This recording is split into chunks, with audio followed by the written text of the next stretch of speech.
Rieccoci, primo Inter Pares, appuntamento del mercoledì e del lunedì, gruppo TV7, come di consueto vi ricordo siamo in diretta sulla pagina Facebook. Vi leggo un messaggio che mi ha scritto un amico, che è un professore, poi lui fra l'altro naturalmente non sbaglia, mi ha detto usa il verbo corretto, le banche non danno ma prestano. Giusto? Giusto, no? È giusto, l'abbiamo corretto. Anche la BCE presta. Ho detto, ti ho detto, anche se hai detto arriva la BCE, io ho detto nel modo così semplicistico, ho detto le banche danno. No. Il telespettatore mi ha corretto, mi ha detto guarda che è sbagliato come verbo, perché questo ma professore anche quando lei ha detto BCE eroga, allora, no, la BCE presta, perché è vero che compra 200 miliardi di titoli italiani, ma a termine bisogna restituirli. Quando in effetti, se lei ricorda bene, il nostro professore che ci sta ascoltando non mi ha seguito, se io dico che poi lo Stato li rivorrà indietro, presumo che li presti, no? È vero o no? Se io dico che lo Stato poi i soldi, questi 400 miliardi li rivorrà, presumo che li presti, non è che ce li regali, li presta, no? Ma è chiaro, lo Stato non presta niente. No, era nel senso che lo Stato tramite le banche... Ma si capiva comunque, si capisce. No, ma però il professore è stato Pignolo, capito? Siccome c'è una pagina più del libro, allora ha detto io voglio essere Pignolo e mi ha mandato questo messaggio e io giustamente ho fatto vedere che ci sta seguendo e l'ho detto pubblicamente che ho sbagliato il verbo da prestare a danno, insomma più o meno, però si capiva il concetto. Va bene, abbiamo collegato, anzi no, vado da ho i messaggi, ne ho tantissimi. Elisabetta Corazza prima Elisabetta Corazza in redazione, vediamo se dal web c'è qualche altra novità oppure se è tutto fermo. Ti farei vedere un altro video. Questo è stato realizzato in Brasile, precisamente a Rio de Janeiro, nella notte appunto di Pasqua. Hanno vestito la statua del Cristo Redentore con con le luci in omaggio ai medici, insomma, in prima linea in questa emergenza. Quindi appunto è stata vestita con le figure dei medici che scorrono e poi anche più avanti sono state fatte scorrere le varie bandiere, come vedi, e con messaggi di speranza in tutte le lingue, questa è l'Italia e così via. Bello, poi io credo a livello mondiale c'è una solidarietà, almeno sotto questo punto di vista, da parte di tutti nei confronti dell'Italia. Vuol dire che tutto sommato i Vittoria ci vogliono bene anche un po'. Tranne la Germania, che non ci presta i soldi, tranne la Germania che non ci presta i soldi. Quelli che vogliamo, diciamo, non ci prestano. Sì, però dai, insomma, mi sembra una solidarietà importante da parte di tutta l'Europa. Messaggi, andiamo con i messaggi, andiamo a leggerli, perché ci sono i telespettatori che mandano moltissimi messaggi e purtroppo noi tra un discorso e l'altro non li mandiamo in onda, poi si arrabbiano con Dennis e Dennis me lo viene a riferire. Buonasera. Aperti. I negozi di sementi, piante ed articoli per orto e giardino possono riaprire domani. Sì, erano già aperti. I negozi non possono riaprire solo i garden. Quelli, i negozi di sementi erano aperti già da prima, perché sono zootecnica. Allora di piante no. Piante I negozi di sementi. Vabbè, però c'è anche piante lì. Piante sì, se erano unisementi, se erano solo piante no. Oggi nel punto che ha detto il buon Zaia si è aperto, se poi lo rivedremo dice di no. Infatti, possono essere aperti i garden, però i negozi di piante, non le fiorerie. Ma non le fiorerie, quindi uno che vende piante non può aprire. Dipende dove le vendono queste piante. I sementi potrà vendere. No, guardate che molto. I negozi di sementi, ascoltate me, i negozi di sementi sì, i negozi di piante se sono vivai, se sono fiorerie no. Sindaco, va bene. Siccome ha detto anche piante, le piante oggi signore, quello che ha detto Zaia oggi non viene nemmeno una parola, nel decreto che ha fatto Zaia ha detto i negozi di piante non possono essere aperti. Ha detto questo, se lei vuole telefonare a Zaia e fargli cambiare l'idea posso darle ragione. Andiamo al prossimo messaggio. Mamma mia, mi trovo anche lungo, mi trovo ad aver aperto un'attività nuova a fine febbraio, acquistando macchine per la nuova attività, costretto a chiudere dopo pochi giorni senza aver fatturato nulla. Mi trovo a pagare le scadenze dei macchinari a partire da fine aprile. Non mi riconoscono 600 euro, nemmeno la banca, scusate ma è distante, faccio fatica a leggere, sono vicine alle parole, non mi dà nessun prestito perché non ho storico di fatturato. Quali sarebbero gli aiuti? Questo ha ragione anche lui, però nei 25.000 euro dovrebbe rientrare anche lui, non lo so se rientrerà, come fa, ma se non ha ricavi? Nessuna garanzia come potrà. Però lo Stato c'è, qualcuno ha detto. Non so, questo non lo so. Alla Camera di Commercio, andiamo nel messaggio successivo. Le scuole quando apriranno, i centri estivi si potranno fare, i genitori che lavorano dove no, le scuole non verranno riaperte e se verranno riaperte, se tutto va bene, a settembre, quindi scordatevi le scuole aperte. Questo ve lo posso dire senza nessun dubbio. Andiamo nel prossimo. Una partita IVA aperta a gennaio 2020, come fa ad avere il finanziamento? Grazie. Una partita è aperta a gennaio 2020, 600 euro potrà 600 euro li avrà se fa le richieste come da regola, come da regolamento. Va bene, detto questo abbiamo collegato, ci mancava ovviamente, ci mancavano gli artigiani, abbiamo collegato Luca Montagnini che è il presidente del CNA di Padova, dovremmo vederlo in video. In tutto questo, buonasera Presidente. Buonasera a voi. Allora, a voi, grazie. Montagnin, com'è la situazione degli artigiani? Presumo anche lì drammatica? Beh, innanzitutto la situazione è drammatica perché, come abbiamo sentito, da quando è cominciata l'emergenza sanitaria fino ad oggi abbiamo circa 60.000 imprese bloccate con 223.000 addetti delle imprese. Logicamente ci sono state imprese che sono dovute chiudere proprio perché non facevano parte dei codici Ateco che nei vari DPCM poi sono stati emanati, e altre imprese che hanno chiuso pur mettendo in secondo piano il proprio rendiconto personale, però salvaguardando anche proprio la salute dei propri collaboratori, no? E questo la dice lunga poi. Altre imprese ancora che stanno lavorando, però lavorano un po' a singhiozzo perché sono chiusi i magazzini, sono chiusi i fornitori, materiale non se ne trova. Abbiamo visto anche proprio all'osservatorio fatto dalla CNA che è importante riuscire a ripartire, perché se non si riparte, se non si rimette in moto l'economia padovana e del Veneto, beh, come dicevano prima anche chi mi ha preceduto, sarà molto molto grave questo sistema. Si sperava che ci fosse una piccola riapertura subito dopo Pasqua, come abbiamo visto anche Zaia che è un po' allentato un po', no? i vari blocchi che aveva messo, e noi eravamo fiduciosi e speravamo che qualcosa si muovesse. Perché? Perché qua bisogna entrare con la seconda fase, perché siamo in questa fase qui, siamo su una fase di sopravvivenza. Ma la sopravvivenza, come abbiamo visto prima nel nostro documentario, chiamiamolo così, è di una settimana per certe aziende, al massimo di un mese per altre aziende. Non c'è più ossigeno, non c'è più liquidità, e a noi serve liquidità, servono soldi per pagare i nostri dipendenti, per pagare i fornitori che a loro volta hanno i loro dipendenti, per pagare gli affitti, per pagare le tasse, perché comunque le tasse sono state spostate e certe dobbiamo pagarle. Dicevano bene prima. Senta Montagnini, lei è presidente del CNA, questi 400 miliardi stanziati che sono 7,50, non vorrei sbagliare, prestati, mettetela come volete, ma avete capito il concetto.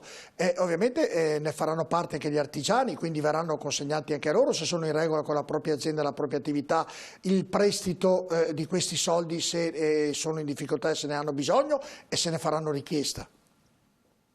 Allora guardi, di 400 miliardi che sono stati, sono 200 miliardi per la garanzia per le imprese e 200 miliardi di garanzia per l'export.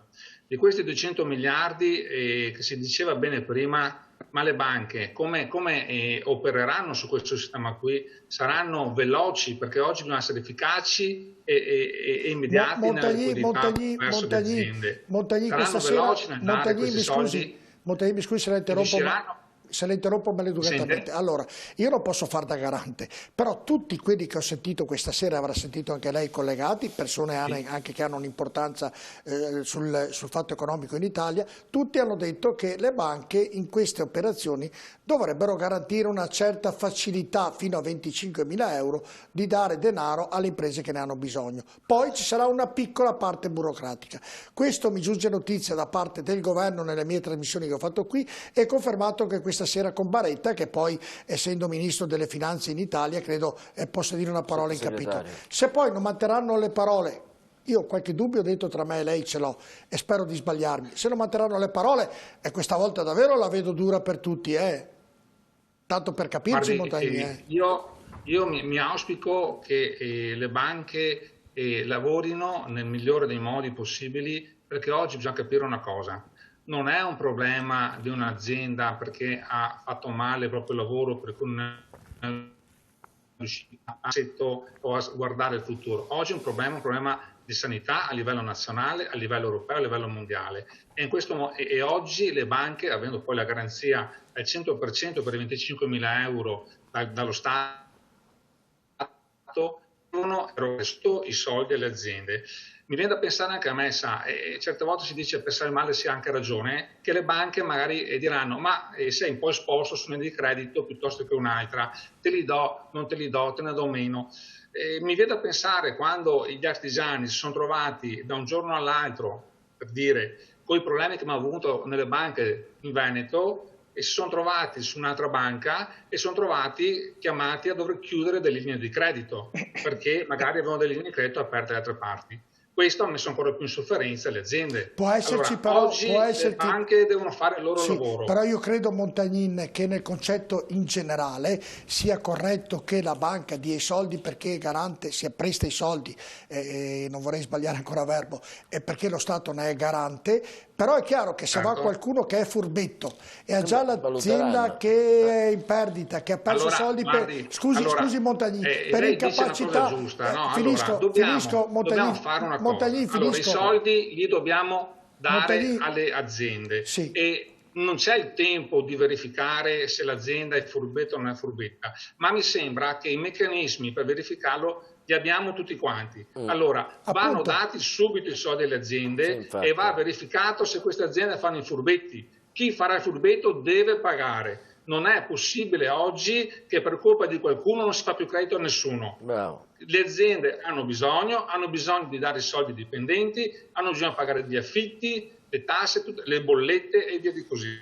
Perfetto, è stato molto chiaro, grazie. Soldi faccio la banca, capisce? Perché sennò, guardate, veramente è un dramma sul dramma. Io ho degli artigiani, ho estetiste, ho parrucchieri che mi dicono: Presidente, siamo chiusi, non è possibile che non sia una seconda fase di riapertura. Io sono felice che si aprano le librerie, che si aprano i negozi di vestiti, ma è possibile che non possiamo pensare a un protocollo e aprire in un modo anche queste attività, che sono attività comunque servizi necessari poi alla salute e alla popolazione, no? Perché vabbè, i capelli che uno si arrangia, però abbiamo anche dai punti di vista estetici importanti poi per la salute delle persone.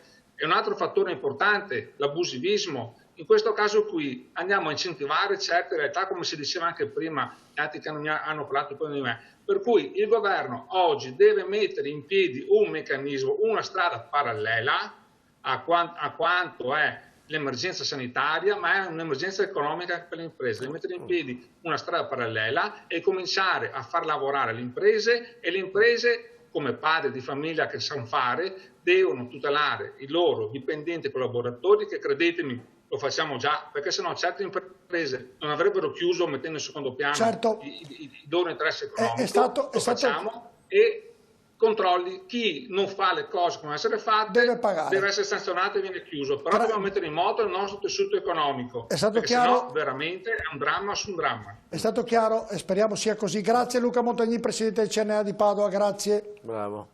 Grazie a voi, buonasera. E adesso, proprio per concludere, abbiamo collegato uno dei nostri angeli, che è il dottor Domenico Trovato, che è un ufficiale medico. L'abbiamo in collegamento, lui è andato a lavorare nell'ospedale di Bergamo, ovviamente è uno dei tanti angeli che ovviamente sta dando un contributo a quello che sta succedendo sotto il profilo sanitario. Buonasera, anzi, buonanotte Domenico Trovato. È collegato, chiedo alla regia perché lo vedo, ferma l'immagine, è collegato telefonicamente o c'è... Buonasera a tutti. Ah, è collegato telefonicamente, no, lo vedo perché lo vedevo fermo, adesso lo vedo muoversi, era proprio fermo così. Allora, lei in che ospedale lavora, Trovato? Maggior Trovato, lei dove lavora? Guardi, io mi trovo da circa un mese all'ospedale di Alzano Lombardo. Normalmente invece lavoro a Padova, al Dipartimento Militare di Medicina Legale, l'ex ospedale militare di Padova. Insomma. Ma quando è stato chiamato per andare a prestare servizio, dov'è? Circa un mese fa. E come ha trovato la situazione quando è arrivato? Mi racconti un po', perché poi è la regione che ha subito ovviamente un dramma più di tante altre. Sì, guardi, quando sono arrivato appunto circa un mese fa l'ospedale era, ma lo è tuttora, completamente dedicato all'emergenza Covid. Quando sono arrivato io la situazione era molto complicata, c'erano tanti medici e infermieri che erano a casa perché appunto comunque in pronto soccorso arrivano i malati, chi aveva la febbre, chi aveva difficoltà respiratorie, quindi da subito abbiamo iniziato una collaborazione con i colleghi civili perché la situazione era veramente difficile. Basti pensare che in quell'ospedale qualsiasi medico era sano è stato impiegato, quindi lavoravamo insieme a dei chirurghi generali, lavoravamo insieme a degli ortopedici. Senta, cosa l'ha colpito? Poi col passare dei giorni... Sì, scusi, che ho un ritardo di audio, chiedo scusa. Sento un po', no, volevo dire che col passare dei giorni i malati sono aumentati. Maggiore, se riesce a stare più vicino ai microfoni la sentiamo anche meglio. Senta, volevo chiedere, cosa l'ha colpito di più di quello che ha vissuto qui in queste ultime settimane? Cosa l'ha colpito veramente? Beh, guardi, onestamente quello che mi ha colpito di più è vedere come un microorganismo visibile soltanto al microscopio elettronico possa aver causato questo completo disagio per tutta la sanità italiana e anche a livello internazionale. Basti pensare che in questi ospedali ormai si trattano soltanto malati Covid, non si fa più nient'altro. È vero in questi giorni che i pazienti sono diminuiti, gli accessi in pronto soccorso sono ridotti, però comunque abbiamo diversi pazienti ancora ricoverati. Senta, mi può raccontare, io non voglio fare retorica, però visto che vedo tutte le trasmissioni, ovviamente persone che davvero hanno dato l'anima in questi momenti difficilissimi, ripeto, voi medici siete sicuramente, lo eravate che prima è che eravate un po' troppo poco considerati dal mio modesto punto di vista da qualcuno in alto, spero che questa cosa faccia cambiare idea alle persone che ci governino. Ecco, ma ci racconti qualche momento che fa fatica a dimenticare? C'è qualche momento che sta facendo fatica, che non dorme la notte e che fa fatica a dimenticare? Guardi, fortunatamente siamo impiegati anche a livello internazionale, nelle missioni all'estero, viviamo questi momenti anche in altri paesi, soprattutto in Africa, nei paesi del terzo mondo, quando c'è stato il terremoto ad Haiti abbiamo vissuto questo tipo di emergenze. Sicuramente quello che rimane impresso in ognuno di noi sono gli aspetti umani, quindi vedere questi malati che arrivano impauriti, non hanno voglia di parlare, non hanno voglia di mangiare e hanno anche paura ovviamente di morire, non possono vedere i loro parenti perché appunto per motivi di contagio non è permesso la visita dei parenti, però questi malati pian pianino, giorno dopo giorno, cominciano ad avere la consapevolezza che qualcosa sta girando per il verso giusto, cominciano ad avere un po' più di fiducia e quel sorriso fatto a denti stretti all'inizio comincia a diventare un sorriso più convinto finché un bel giorno non vengono dimessi. Insomma, queste immagini di questi volti sono le cose che poi rimangono impresse per sempre. Ecco, come diceva lei, la situazione sta lentamente migliorando, non siamo ancora fuori dall'arma, però l'assessore al welfare di Milano ha detto che Milano potrebbe diventare una bomba atomica ed è molto preoccupato. È così? Guardi, io non ho la fotografia della situazione di Milano, quello che posso dire io è che da circa una settimana, 10 giorni a questa parte, ad Alzano Lombardo il numero di accessi in pronto soccorso si è ridotto e quindi in questo momento i pazienti dimessi sono maggiori di quelli che entrano dentro come ricoverati. Quindi mentre prima non sapevamo veramente dove ricoverare i pazienti, abbiamo dovuto aprire diversi reparti per poter ricoverare tutti, in questo momento abbiamo anche qualche letto vuoto.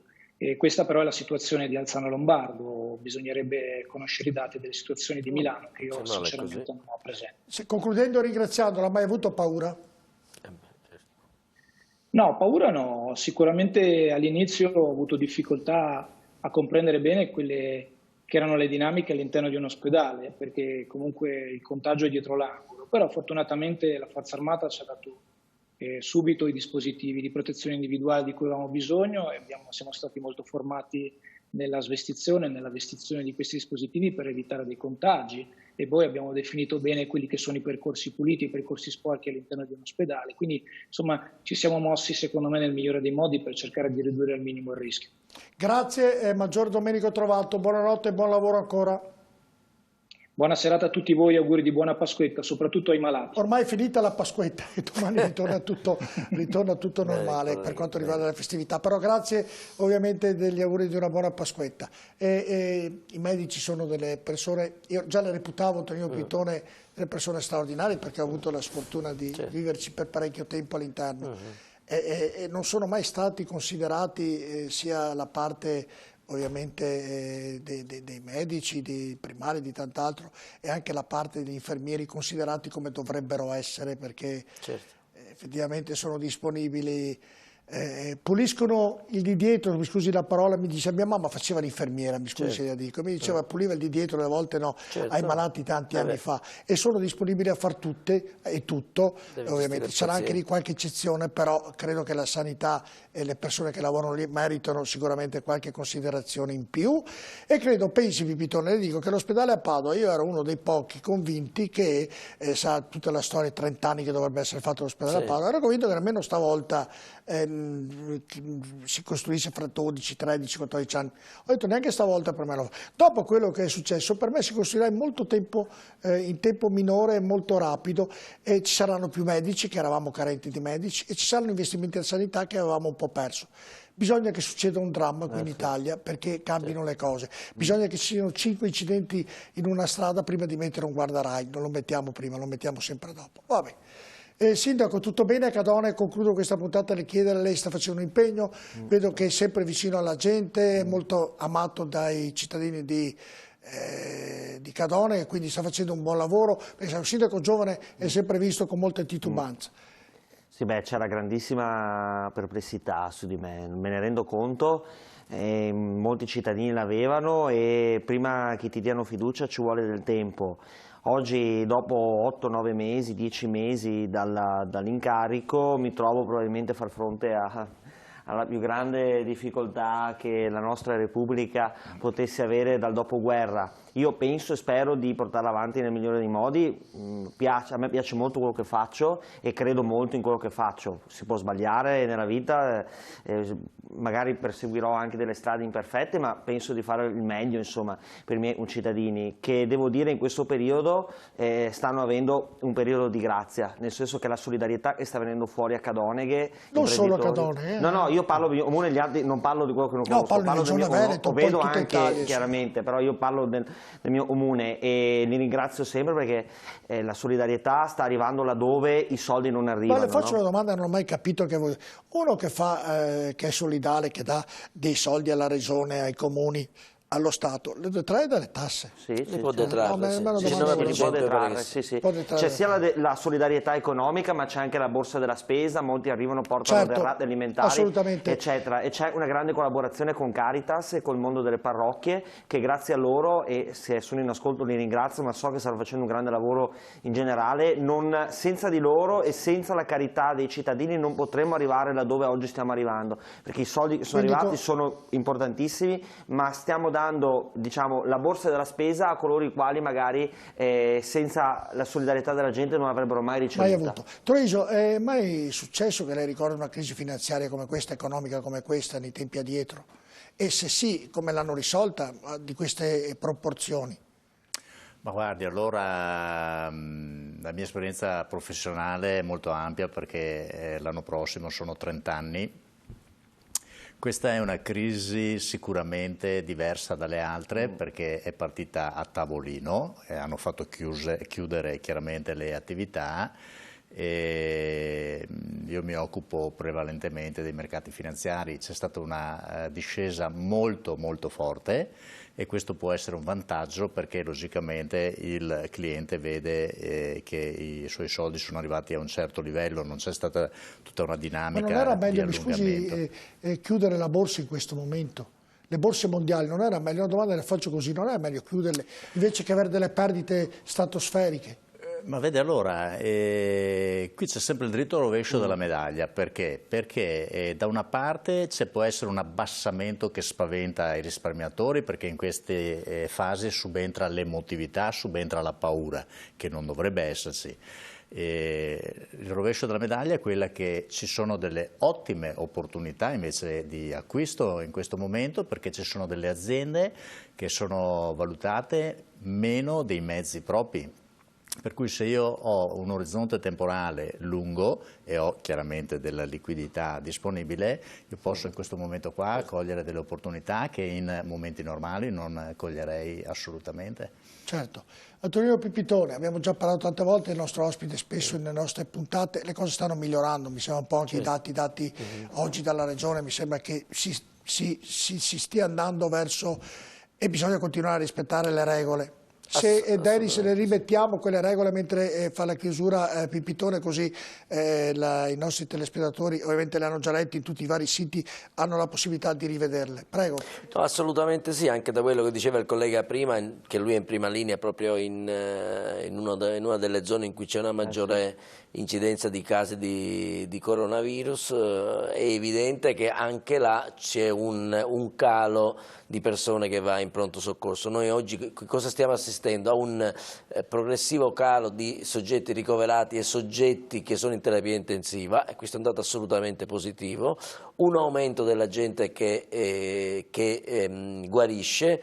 Abbiamo ancora una situazione stazionaria del numero di soggetti che vengono diagnosticati ogni giorno, che comunque dovrebbe progressivamente, per forza di cose, ridursi in queste 2 settimane, questi 10 giorni, insomma, e quindi noi avremo, il problema più importante riguarda sempre la Lombardia, che da sola fa il 50% di tutti i casi italiani. In Veneto la situazione è sempre stata sotto controllo anche nei momenti più drammatici, adesso è, mi pare, migliorata. Abbiamo un problema delle case di riposo molto serio.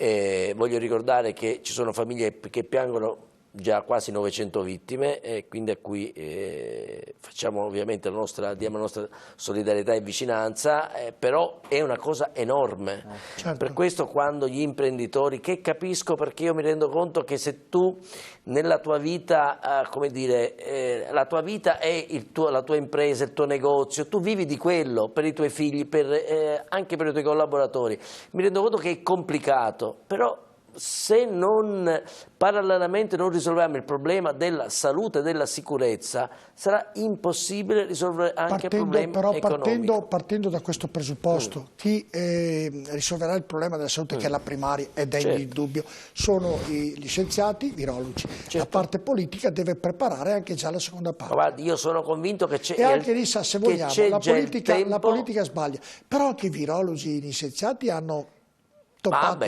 abbiamo sentito di tutto e anche di più. Partiamo che la mascherina non è nemmeno obbligatoria. È anche vero che questo è un virus che nessuno conosceva, che è arrivato sostanzialmente in Italia quindi hanno sbagliato un po' tutti. 2 mesi fa, nel senso abbiamo imparato dagli errori più che altro. E purtroppo che siamo stati poi il primo devo paese. dire che ci sono state probabilmente delle gestioni molto sui generis in alcuni ospedali, che bisognerà vedere, che invece di contenere l'infezione probabilmente spostando gli ammalati in altri ospedali hanno diffuso il contagio, ma questo ovviamente poi saranno altre situazioni. La sfortuna, tra tutto quello che ha detto Giulio, siamo stati i primi, e come primi ovviamente ne abbiamo pagato dazio. D'altronde, come dire, non si sapeva, adesso sappiamo, adesso è il tempo giusto anche per cominciare a dare le indicazioni giuste anche per parlavano per l'economia, per cominciare a che a settembre doveva esserci un farmaco che ovviamente... Noi abbiamo adesso 5-6 farmaci importanti, uno di cui che sta andando abbastanza bene, su cui leggevo uno studio proprio ieri a livello internazionale,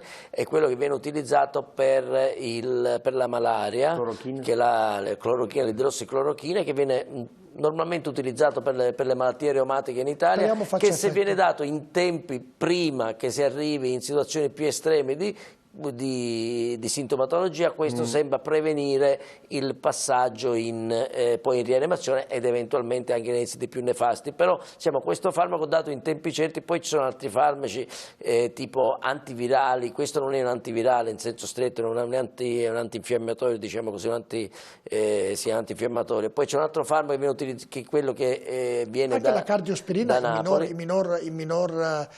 Anche la cardiospirina può far bene, insomma. È un antiaggregante ai piastrini. Diciamo che si sta parlando adesso del fatto che in alcuni soggetti hanno trovato delle situazioni di microembolia, che sembra che sia abbastanza normale nei soggetti che vanno poi, soggetti che hanno fatto le autopsie sostanzialmente, purtroppo, e allora quindi si parla di dare l'eparina, che è un anticoagulante a basso peso molecolare, però è anche vero che l'eparina comunque la danno nelle situazioni in cui c'è bisogno, quindi anche qua non c'è nessuno studio che lo accetta, però noi abbiamo 5-6 farmaci interessanti e lo studio del vaccino che poi dovrebbe risolvere i problemi. Ma quello ci vorrà un altro anno, anzi forse forse più, però speriamo che i farmaci che diceva Pipitone vengano presi e vengono già utilizzati.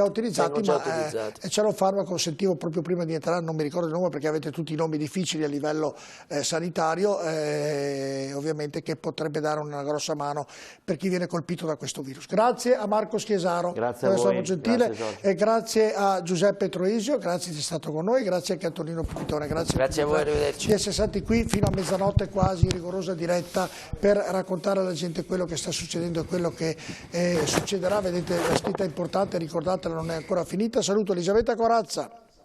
Saluto te Giorgio, saluto i nostri ospiti e chi ci ha seguito da casa. Saluto anche Dennis Maran con Marco e Claudio in regia, grazie per il lavoro che avete fatto. Dennis. Grazie, buona serata. E noi vi ricordo l'appuntamento domani 10:25, collegatevi con noi, chi non può e non deve uscire si mette lì davanti al nostro televisore, fa un po' di movimento con la ginnastica in salotto, e poi a mezzogiorno e mezzo collegamento il nostro telegiornale con Zaia per la consueta conferenza stampa di tutti i giorni che il governatore fa alle 12:30, e noi come sempre ci saremo. Buonanotte.